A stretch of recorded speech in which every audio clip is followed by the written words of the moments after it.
Okay, we're going to cover what exactly a CSS selector is.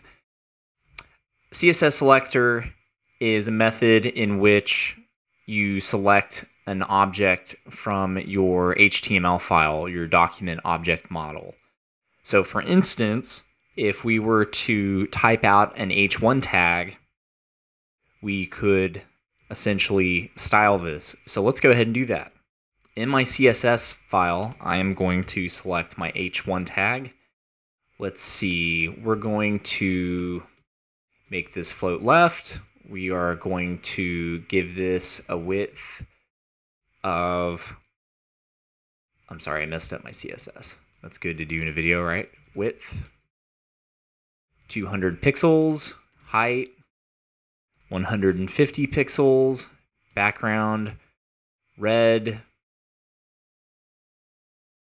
and let's see what we get when we open this file.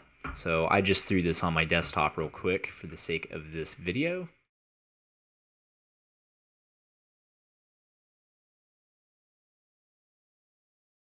And there we go. So we've been able to select that item. So if I were to just comment this out, you would see that the styling goes away. Turn it back on, styling reappears. Okay, so, and this goes for any HTML tag. You can select any HTML tag. Another thing you can do too is select classes. So a class is something that you would use in the event that you want to possibly reuse the same style more than once on the same page. So an ID is another way of selecting, giving a very specific name to an HTML tag. But you would use that in the event that you only think you would possibly use it once. So let's just use a class just for the heck of it. Test class. Okay. All right, we'll go ahead and save that, and we'll come in here, and we're going to go ahead and select this real quick. So you see right here the way that I have selected this class. You always start a class, selecting a class by placing a period in front of it. So, you know, in the HTML tag, you just have the name.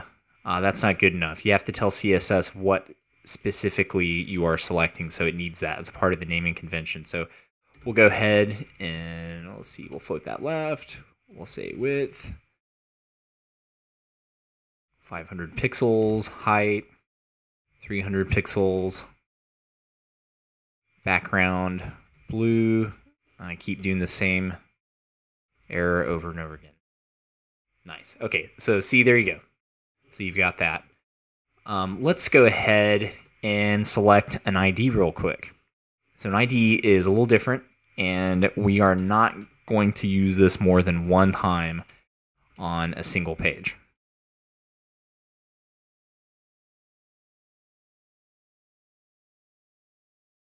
All right, so I've saved that. I'm going to go back to my CSS file.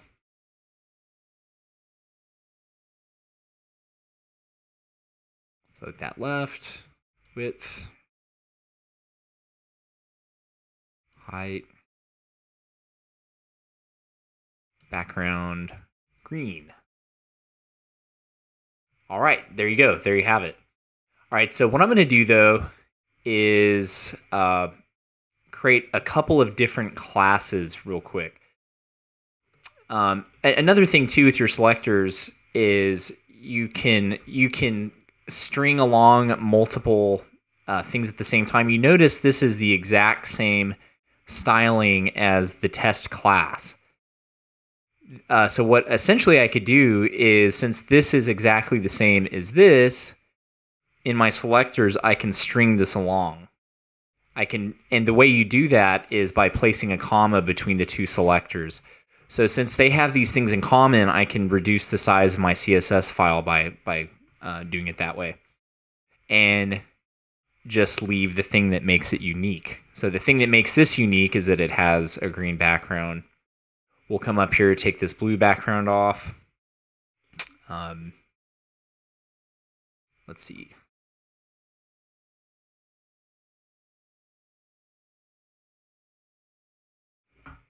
Place that here. Cool. So it cuts down on some of the file size, just kind of consolidating those two things. You see it remains the same. So there's a lot of different ways you can do it. So you could see if something in your selectors, in your styling, shares anything in common, you can actually string along your selectors just by separating them by commas in a space.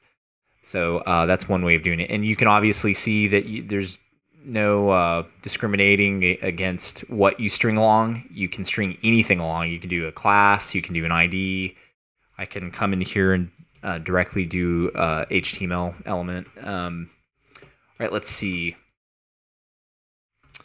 Let's go ahead and create another class. We're going to go ahead and make classes for the background so you can see why classes are really important. So we'll call this blue, and then we will call this, we'll turn this into a class. We'll call it green, and then we're going to go back to our HTML file, and just like you can string along classes in your CSS file, you can string along classes in your HTML document. So we want this to be blue, so we'll just do a space. See right here, this is an ID, so it's very specific. I have to start a new class tag. So we're going to do green, and then you can kind of tap in and out of what different styling you want. So for instance, I want that to be green, even though it's just a different deal. Do it again. Leave that blue. Make this green. There you go. So you can reuse these classes all you want. You don't have that type of flexibility or functionality with IDs, as you can see right here. So if you have stylization that you think you're going to continuously reuse, then it's going to go into a class. To review, the way you select the class is by placing a period before the class name you chose in your HTML document. And to review, the way that you select an ID in your CSS is to go to your CSS file. You'd start with a pound symbol and the name of your ID. So I hope this helps. Thanks for tuning in, so to speak, and like, comment, whatever you want to do. And if you have any questions and I've got the time, I'd love to help you out.